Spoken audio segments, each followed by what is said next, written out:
We think of science as something which will always advance, that we will always become smarter. That's not exactly true. The easy discoveries were made long ago, maybe before Galileo.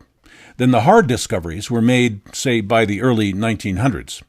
Now, the human race is working on really, really hard discoveries that most of us will never understand.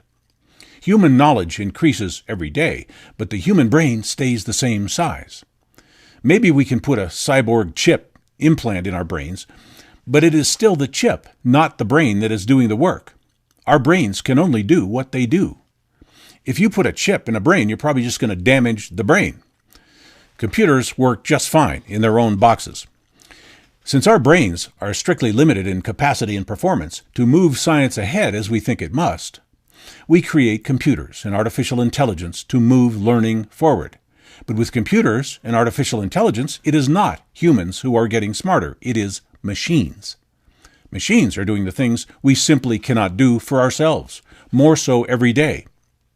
We're desperate to ignore and deny this fact. The machines are taking over. The decade from 2010 to 2019 was the decade that artificial intelligence started to outperform humanity at a consumer level. GPS systems were telling us travel routes that were better than the ones we knew. Personal digital assistants were giving us answers to obscure questions. And of course, all kinds of computers and gadgets were calculating our living temperatures, affecting our elections, diagnosing our illnesses, selling us things on Amazon, and helping convict us for crimes. Non-human computational intelligence is already running much of our lives.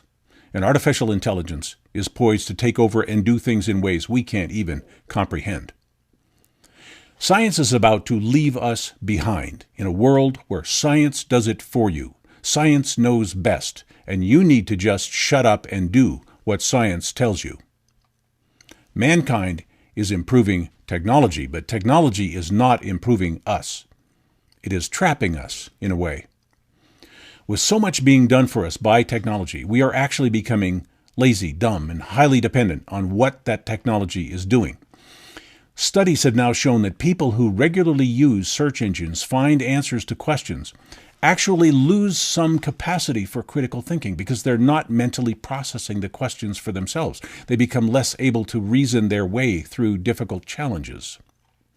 While we may think that technology and science is making us smarter, it is actually making us dependent, lazy, and dumb. Do we learn from our cell phones? Not really. We don't have to remember anything, because if we forget, we just ask the phone again. We're letting parts of our brain go to sleep forever. Most of the technology we use does not teach us anything. It just provides convenience and makes us dependent. It brings us products, services, entertainment.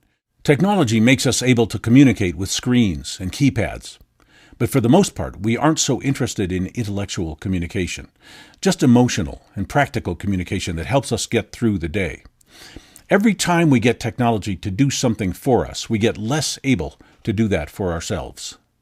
The people who make technology are smart, at least in certain ways, but the people who use technology don't have to be smart at all. They are being assisted. Things are being done for them. That's the difference between intelligence and dependence. And we don't realize what that dependence costs us. Dependence means that we are forced to enter into a lot of commercial relationships. And every commercial transaction brings with it some expense, some amount of taxation, some margin of overhead. We have to enter some contract or accept someone else's terms. Every time we earn money, we are taxed. Every time we spend money, we are taxed. Every time we let technology do something for us, we are taxed. The only way we can improve our lives without paying for it and being taxed for it is if we do it for ourselves. That tax is more important than you know. There's a very well-kept, dirty secret about taxation that is right in front of you, but you are not supposed to see it. I will explain. Those obvious taxes, sales tax, income tax, property tax, and such, they're only a small part of the tax you pay. In everything you buy, you pay the taxes of everyone else who had a part in making that product or service you are buying, and whose taxes are incorporated in the price of the thing you are buying. One single loaf of bread can carry the taxes of perhaps hundreds of people. You blindly accept that you should pay $5 for that loaf of bread. You should pay 30 cents. The rest is just other people's taxes. And other people must pay your taxes in the goods or services that you produce. Our system of taxation forces us to pay each other's tax over and over again to the point where taxation is most of what you are paying for whenever you pay for anything. What looks like the price is mostly tax. And every tax, every markup is part of your time, labor, savings, your future disappearing. We do have incredible technology and automation. Things are incredibly inexpensive to produce. Things should be very inexpensive to buy. But taxation and overcharging has filled the gap.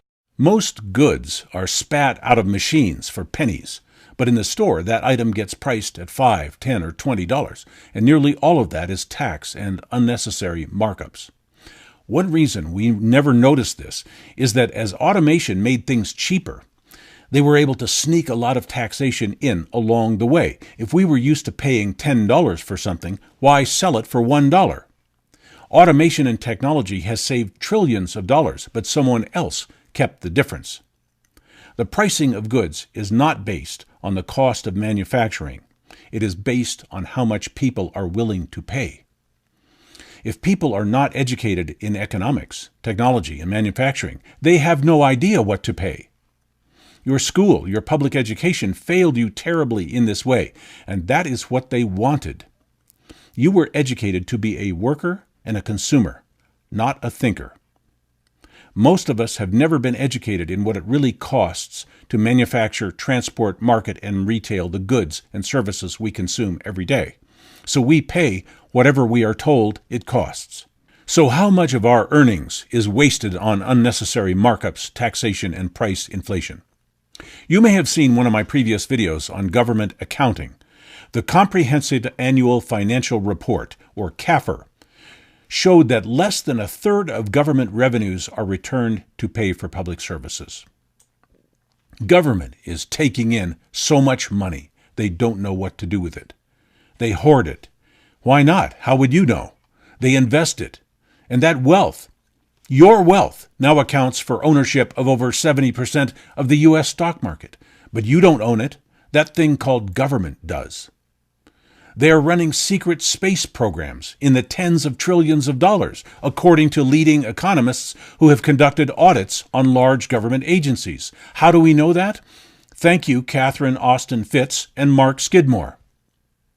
So markups and taxes and the big gorilla printing of new currency to pay for interest on public debt, these things all cause inflation, reduce your buying power, and make it harder and harder for you to pay off debt, save, invest, and accrue assets and property. Harder every day. Every time you engage in a taxable event, every time you handle taxable currency, you are taken down on the financial scale. You are financially depleted to a state of permanent debt and servitude. Our dependence on science, technology, and taxable commerce is a shower of revenue for central bankers, government, and the larger corporations which are protected in their monopolies and subsidies. Our political system is carefully and deceptively structured to make one side think that government is the culprit, and the other side to think that corporations are the culprit. They are both right. All massive central institutions are the enemy. Their enemy is the individual, the independent and self-sufficient individual that does not need their technology, their products, their services, that wandering livestock that does not feed at the trough of centralized power. The system is designed to make you dependent on all kinds of technology and commerce that keeps you paying and paying and paying. This clearly explains why these days rich are getting so much richer and the rest of us are falling into debt. It is this system of invisibly compounded taxation, currency debasement, and overcharging whenever they can get away with it. Everything is rigged to keep you poor, to keep you working, and enrich those who centrally control the system and who produce nothing themselves. The financiers, the bureaucrats, the bankers, the elected officials. Or worse yet, they're producing weapons and new ways to spy on and enforce against the public. All of the laws, codes, and regulations are created to do exactly that to you, to force you into that system. That is why over 70% of us cannot even afford to buy a home. Over 70% of us will never be out of debt for our entire lives. Over 70% of us may never be able to retire because we are dependent, overtaxed, and dumbed down by our conveniences and daily streams of entertainment, which we now think are necessary to have a fulfilling life. Life is not so fulfilling when all of our opportunities to become independent, wealthy, and secure are systematically taken from us.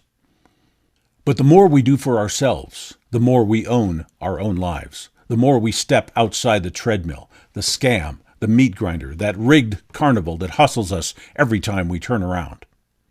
When we solve our own problems, build our own worlds, and learn to do without some things, learn how to make and fix things we have and use, finding out what things should really cost, and what they do with our taxes, knowing how to live without having to engage in taxable commercial transactions, knowing that we do not have to live up to the Joneses next door, knowing how to get by in the severe economic times that may be coming, knowing how to solve complex problems without the help of high-tech gadgets, web services, and computer intelligence, to be prepared to use our own brains once in a while, making sure that if we use technology, that the benefits it brings us are greater than the cost to us in privacy, freedom, security, and dependency. Maybe we will find that fulfilling life if we do things more people to people than people to screen. Maybe we can build community and rely on each other rather than relying on some sweatshop in China to give us what we need. We will probably never give up the convenience that science and technology bring us. We don't have to do that.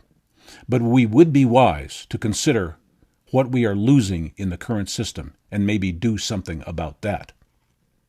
Do something about finding a better balance between technology and humanity, between globalist capitalism and community enterprise, between central authority and individual creativity.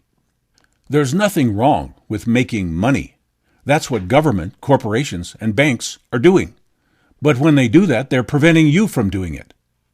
Maybe we should not admire someone for using technology, but instead admire the person who uses their own wits, skills, and creativity and community to gain control of their lives. I'd like to give you a list of things that do not care if you live or die. Government, corporations, technology, science, computers, artificial intelligence, and your cell phone.